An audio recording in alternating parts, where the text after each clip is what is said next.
Hello नमस्कार दोस्तों, स्वागत है आपका। आज हम देखेंगे example on the E beam, या फिर हम इसे फ्रेंच बीम भी कहते हैं। सो अगर आपने अभी तक इस चैनल को सब्सक्राइब नहीं किया तो आप सब्सक्राइब कर लीजिए इस चैनल को, क्योंकि हम जो है सिविल इंजीनियरिंग से रिलेटेड जो भी लेसन्स या फिर क्लासेस जो है हम रेगुलरली लाते रहते हैं। तो हम अब स्टार्ट करते हैं हमारा example. Design T beam of the following details. हमें ब्रेथ ऑफ वेब दी है 230 mm, सही हो गई 230 mm। स्लैब थिकनेस मतलब स्लैब जो होगा हमारा, इसकी थिकनेस दी है हमें 100। साइज ऑफ हॉल, हॉल की साइज जो दिया है हमें 12/6। इट इज़ ये जो है हमारा इंटरनल जो है इंटरनल डिस्टेंस है। विड्थ ऑफ सपोर्ट, सपोर्ट जो है इनकी विड्थ जो होगी इन दो सपोर्ट्स की वो है 230 mm। Centre to centre distance जो है बीम का वो है 3 metre. And the live load 3 kN/m²। And floor finish 0.75 kN/m²। FCK 20 FY415। And no neutral axis in within the flange. Neutral axis हमें विद इन द फ्लेंज दी है, मतलब condition जो मिली है वो है XU is less than DF। तब DF जो है हमारी डेप्थ ऑफ फ्लेंज या फिर स्लैब थिकनेस जो है हमें 100, इससे हमारा XU की वैल्यू हमें कम है। तो यहाँ पे हमें XU वगैरह या XU मैक्स निकालने की ज़रूरत नहीं है। हम सीधा हमारा कैलकुलेशन जो है डिज़ाइन का वो कर सकते हैं, यानी कि एरिया ऑफ स्टील हमें निकालना है और MU जो है हमारा अल्टीमेट मोमेंट ऑफ रेजिस्टेंस वो निकालना है। तो पहले हम क्वेश्चन को पहले अच्छे से समझ लेते हैं। हमें जो क्वेश्चन दिया गया है वहाँ पे कहा गया कि साइज जो है हॉल का हमारा इंटरनल वो है 12x6। तब 12 मीटर और 6 मीटर का जो है इंटरनल इंटरनल हमें दिया है। और हमारे पास जो है कहा गया कि इंटरमीडिएट एक हमारी एक टी बीम है, उसका हमें मतलब टी बीम का आ गया तो फिर वो इंटरमीडिएट यानी कि ये जो लाल हमें दिखाई है वो हमारी टी बीम हो गई, क्योंकि ये दोनों जो सपोर्ट्स वाली रहेगी वो एल बीम होंगी। तो फिर बाद में कहा गया कि हम बाकी का डाटा जो है फिल किया लिया है। ये जो है centre to centre distance between the beam, मतलब इन दोनों के बीच से सेंटर टू सेंटर डिस्टेंस जो होगा बीम के बीच में वो होगा 3 मीटर का जो डिस्टेंस है। लाइव लोड जो है हमारा, यानी कि जो उस पर लोड एक्ट हो रहा है कुछ समय के लिए, वो होगा 3 kN/m²। And the floor finish, मतलब जो फ्लोर होगा उसके ऊपर का, ये जो फ्लोर होगा और स्लैब के ऊपर का, उसकी जो हमें लोड दिया है वो है 0.75 kN/m²। FCK जो है हमारा 20 kN/m²। And FY415 Nm²। तो हम इसे जो है सॉल्व करेंगे। अभी पहले हमें जो है BF यानी कि डेप्थ ऑफ रेंज दी है, हम BF जो है निकाल सकते हैं। पर BF निकालने के लिए यानी कि ब्रेथ ऑफ रेंज निकालने के लिए हमें दो चीज़ें जो है ज़रूरी होगी, वो है डेप्थ, जो टोटल डेप्थ जो है उसकी वो, एंड इफेक्टिव डेप्थ जो है वो भी निकालनी पड़ेगी हमें बाद में, जिससे हम बाद में जो है ब्रेथ ऑफ रेंज जो है हम निकाल सकते हैं। तो हम अभी देखेंगे हाउ टू कैलकुलेट डेप्थ। सो हमारे डेप्थ का जो फॉर्मूला है, सॉरी डेप्थ से पहले हम पहले इफेक्टिव लेंथ जो है वो निकाल लेते हैं। ये हमारी टोटल लेंथ हो गई। हम अगर इस साइड से देखेंगे, यानी कि जो हमारी जो 12 मीटर की साइड है, साइड से अगर देखेंगे तो हमारी टी बीम यहाँ पे होगी, टी बीम, ठीक है। यहाँ पे हमारी टी बीम है तो इसकी लेंथ जो होगी ये 6 मीटर वाली होगी और ये इसकी ब्रेथ के साइड में आएगी, ठीक है। तो हमें जो इफेक्टिव लेंथ मिलेगी यहाँ पे लेंथ इफेक्टिव वो होगी, देखिए हम इफेक्टिव लेंथ जो है इंटरनल हमारे पास 6 मीटर पहले दिया है। बाद में फिर हमें कहा गया कि सपोर्ट्स की बीम जो है उनकी जो विड्थ है वो है 230। सो हम 230/2 plus 230/2 from the both side अगर लेंगे तो हमें आंसर जो मिलेगा वो होगा 26230 mm, यानी कि 6.23 मीटर जो है हमें इफेक्टिव लेंथ मिलेगी। तो ये हो गई हमारी लेंथ इफेक्टिव। तो आपको यहाँ पे ध्यान देना होगा कि इफेक्टिव लेंथ जो होती है सिंपली सपोर्टेड बीम में, सिंपली सपोर्टेड बीम जो होती है उसमें इफेक्टिव लेंथ जो होती है वो इक्वल टू होती है L0, यानी कि distance between the zero moment in the beam. तो जीरो मोमेंट जो होगा, अगर हमारे पास एक बीम है यहाँ पे, ठीक है, ये दोनों उसके सपोर्ट हो गए, तो उनके सेंटर जो है, सेंटर के बीच में जो है जीरो मोमेंट हमें जो है मिलता है जब हम मोमेंट डिस्ट्रीब्यूशन बार का जो डायग्राम है वो जब बनाते हैं तो उसमें आप क्लियरली जो है देख सकते हैं। लेकिन 100 में जहाँ आपका पढ़ाई होगा जो एंड में जो होता है, एंड वाली जो बीम होती है उसके बीम सॉरी, एक अगर स्लैब है तो उसके एंड वाले जो पोर्शन होते हैं वहाँ पे जो मोमेंट होता है वो जीरो होता है। तो हम यहाँ पे सिंपली सपोर्टेबल में उसे सेंटर्स में जो है वो कंसीडर करते हैं। तो हमें लेंथ इफेक्टिव लेंथ जो है यानी कि L0, distance between the zero moment of in the beam जो है वो मिल गया। तो हमारी वैल्यू जो होगी L0 की वो होगी 6.23 मीटर, क्योंकि हमारी वैल्यू।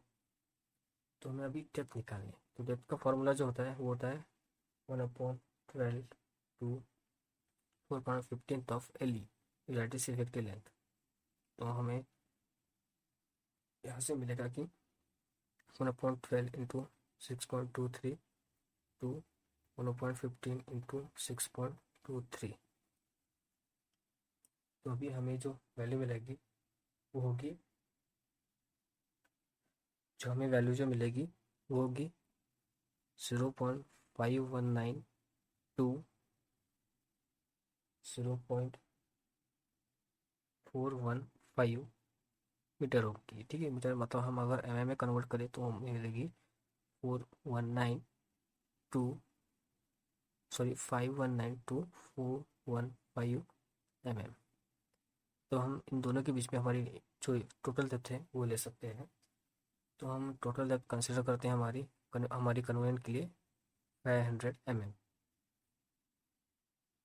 ठीक है, हमें पता है कि बीम की जो हम ज़्यादातर जो इफेक्टिव कवर रहते हैं वो 40 तक जो है ले सकते हैं। तो फिर हम जो लेंगे इफेक्टिव डेप्थ वो होगी हमारी T-T' यानी कि 500 माइनस 40। इसका आंसर जो हमें मिलेगा होगा 460 mm। मतलब हमारी इफेक्टिव डेप्थ की जो वैल्यू होगी वो होगी 460 mm। और हम इसका यूज़ करके जो है ब्रेथ ऑफ फ्लेंज जो है वो निकालेंगे। तो यहाँ पे हमारा शुरू होगा कैलकुलेशन ऑफ फ्लेंज विड्थ।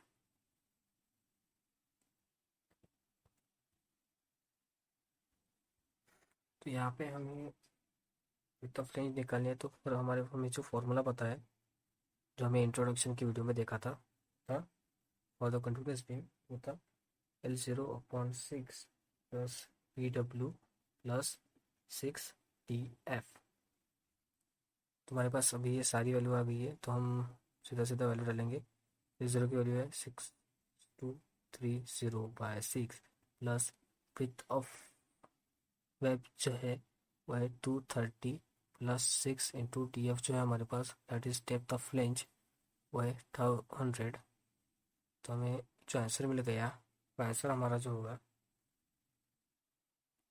वो है 1868 mm। ठीक है, तो 1868 हमारा आंसर हो गया। एंड हमें तो ये पहला हो गया और में हम निकाल सकते हैं ब्रेथ ऑफ फ्लेंज जो होगी हो सकती है। देखिए अगर हमारे पास एक बीम है ठीक है, ये हमारी बीम हो गई पूरी। डायग्राम यहाँ पे मैं बना देता हूँ एक छोटी सी टी बीम, और ये हमारी होगी एल बीम, हमारी एल बीम होगी। ठीक है, देखिए यहाँ तक मतलब ये जो दोनों बीम है, हम अभी ये दोनों के बारे में कंसिडर करेंगे। तब इसका जो फ्लेंज रहेगा वो, और यहाँ का जो फ्लेंज आएगा इन दोनों का कहाँ तक आएगा, उन दोनों के बीच तक आएगा। मतलब ये जो पार्ट जो एल बीम जो है वो यहाँ से दोनों के बीच का आधा पार्ट जो है वो ये एल बीम कवर करेगा, और जो आधा पार्ट है वो ये जो हमारे बीच की टी बीम है वो यहाँ पे कवर करेगी, मतलब यानी कि चलेगी। तो इसलिए हम जो है इसका कैलकुलेशन ऐसे भी निकाल सकते हैं कि पी डब्ल्यू यानी कि width of wave plus half the clear distance between the beam, half the clear distance between the beam जो है वो निकाल सकते हैं। सो पी डब्ल्यू की वैल्यू जो हमारे पास वो है 230 प्लस 2770/2 प्लस 2770/2, ये वन साइड से, ये दूसरी साइड से। ठीक है, तो ये 2770 कैसे आया, तो देखिए ये हमारे हमने जो सेंटर टू सेंटर हमें डिस्टेंस मिला है वो है 3 मीटर का, सेंटर टू सेंटर। तो अगर हम यहाँ पे थोड़ा सा स्लाइड करते हैं, मतलब इस पॉइंट से इस पॉइंट तक ले आउटर तक, ये 3 मीटर हो गया। और इस 3 मीटर से हम अगर 230 ये जो वेट की वैल्यू है वो अगर निकालेंगे तो हमें 2770 मिलेगा। तो वैसे हमें दोनों साइड में करना है, तो इसकी वैल्यू जाएगी हमें की वो है 3000 तो हम दोनों को पहले कंपेयर करेंगे, तो हमें जो वैल्यू जो मिलेगी वो कम है हमारी पी एफ की, सॉरी पी एफ की, वो है 1868 तो हम इसे जो है इसमें यूज़ करेंगे। सो देन हमारा जो आता है वो आता है लोड कैलकुलेशन। लोड के साथ हमें जो लोड दिया है क्वेश्चन में वो एक ही लाइव लोड और फ्लोर लोड जो है दिया है। पहले हम डेड लोड का जो कैलकुलेशन जो है डीएल का वो करते हैं। वो हमारा 25, ये हमारी जो डेंसिटी जो होती है कंक्रीट की वो 25 kg/m³ होती है। इसे हम मल्टीप्लाई करेंगे जो हमारी सॉरी स्लैब थिकनेस जो है 0.1 मीटर से, हम यहाँ पे मीटर किलोमीटर में ही यूनिट्स लेंगे 0.1, इससे मल्टीप्लाई करेंगे। हमारी जो बी एफ की वैल्यू है ये विड्थ ऑफ फ्लेंज की 1.868 × 1 यूनिट, मतलब तब हम जो है लेंथ जो ले रहे हैं यहाँ पे 1 मीटर लेंगे, क्योंकि जब हम मोमेंट अल्टीमेट मोमेंट का कैलकुलेशन करेंगे तब भी हमें मल्टीप्लाई करना पड़ेगा। तो इसलिए हम यहाँ पे 1 ही लेते हैं, यानी कि जितनी भी यहाँ पे वैल्यू होगी लेंथ ऑफ इफेक्टिव की, उससे अगर हम 1 को मल्टीप्लाई करेंगे तो हमारा आंसर उतना का उतना ही आएगा।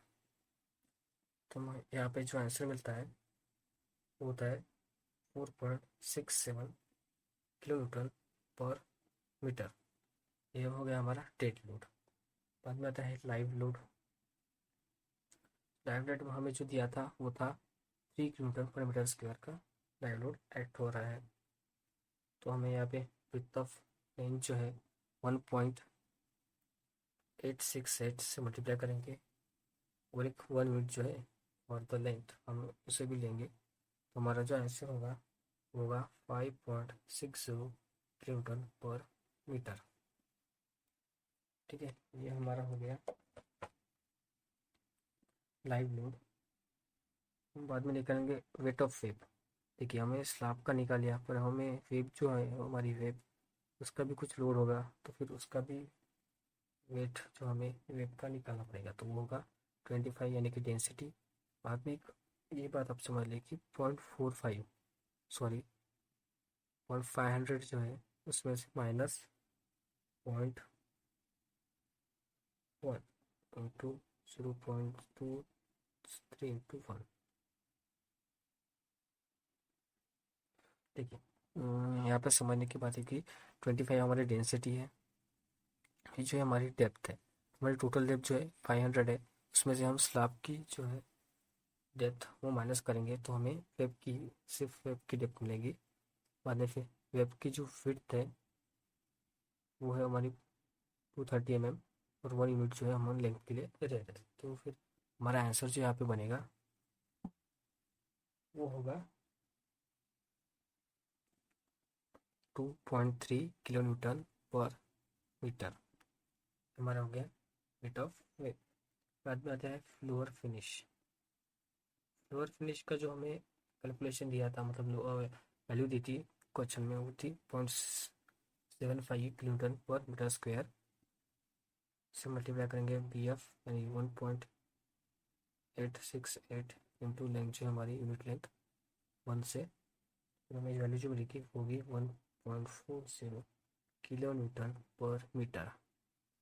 तो हो गया हमारा टोटल लोड का कैलकुलेशन। तो हम इससे जो है लोड जो है हमारा, इस लोड को, पूरे लोड को हम एडिशन करेंगे। तो टोटल लोड जो होगा हमारा होगा dead load plus live load plus floor finish plus rate of wave. तो हमें आंसर जो मिलेगा वो होगा, तो हमें आंसर जो मिलेगा होगा 13.97 किलो न्यूटन पर मीटर। ये हमारा हो गया फैक्ट, सॉरी, हमारा ये लोड जो है वर्किंग लोड हमारा हो गया 13.97, मतलब इतना लोड पूरा उस पर एक्ट होगा। तो हमें इस पर फिर फैक्टरी लोड निकालना पड़ेगा और फिर अल्टीमेट मोमेंट ऑफ रेजिस्टेंस। तो हम अभी दूसरे पेज पे जाएंगे। तो हमें हमारा जो वर्किंग लोड मिला था वो था 13.97 किलो न्यूटन पर मीटर स्क्वायर। ये हमारा हो गया वर्किंग लोड। बाद में हम अब इसका जो है फैक्टरेड लोड जो है डब्ल्यू निकालना होगा। इसके लिए हमें डब्ल्यू इंटू 1.5 यानी कि 13.97 इंटू 1.5, इसका आंसर जो होता है वो होता है 20.95 किलो न्यूटन पर मीटर। ये हमारा हो गया फैक्टरेड लोड। हमें अल्टीमेट मोमेंट निकालने का फॉर्मूला जो है सिंपली सा वर्ड का हमें पता है, जो होता है W you into effective length square upon 8। Factored load जो है हमारा वो है 20.95 इंटू इफेक्टिव लेंथ जो है वो है 86.23 स्क्वायर अपॉन 8। तो हमें आंसर जो मिलेगा इसका अल्टीमेट मोमेंट ऑफ रेस्ट का होगा 101.64 किलो न्यूटन मीटर। ठीक है, ये हो गया हमारा अल्टीमेट मोमेंट ऑफ रेजिस्टेंस। अब हमें निकालना है एरिया ऑफ स्टील, जिससे हम बार्स जो है वो बार्स निकालेंगे। तो एरिया ऑफ स्टील का फॉर्मूला है 0.5 FCK divided by F5 bracket open 1 minus under root of 1 minus 4.6 MU upon FCK PD square into PD। यहाँ पे हम वैल्यू जो पुट कर देंगे 0.5 into 20 divide by 415 1 minus under root of 1 minus 4.6 into 101.64 into 10 to the power 6 upon 20 into 230 into 460 square into 460 into 230। तो हमारा answer जो होगा वो होगा, तो हमें आंसर जो मिलेगा वो होगा 711.60 mm स्क्वेयर। ये हमारा हो गया एरिया ऑफ स्टील। तो हम बार्स जो प्रोवाइड करेंगे होगा हमारा 16 mm बार्स। डाया जो हमारा डाया 16 mm के 4 बार्स जो है हम प्रोवाइड करेंगे। तो इस प्रकार से हम जो है इसे इस क्वेश्चन को हम जो है सॉल्व कर सकते हैं। अगर आपको कुछ डाउट है तो you can comment below. And अगर आपको ये वीडियो पसंद आया तो please like share and comment. और अगर आप लाइक करेंगे तो हमें जो है और मोटिवेशन मिलेगा ऐसी और चीज़ें बनाने में, वीडियोस बनाने में। अगर आपको कुछ प्रॉब्लम आती है इन वॉइस और एनी अदर डिफ़िकल्टीज़ या कोई प्रॉब्लम है हमारी वीडियो में, तो आप कमेंट में जो है हमें बता सकते हैं, कोई इश्यू होने को अगर आपको है तो। सो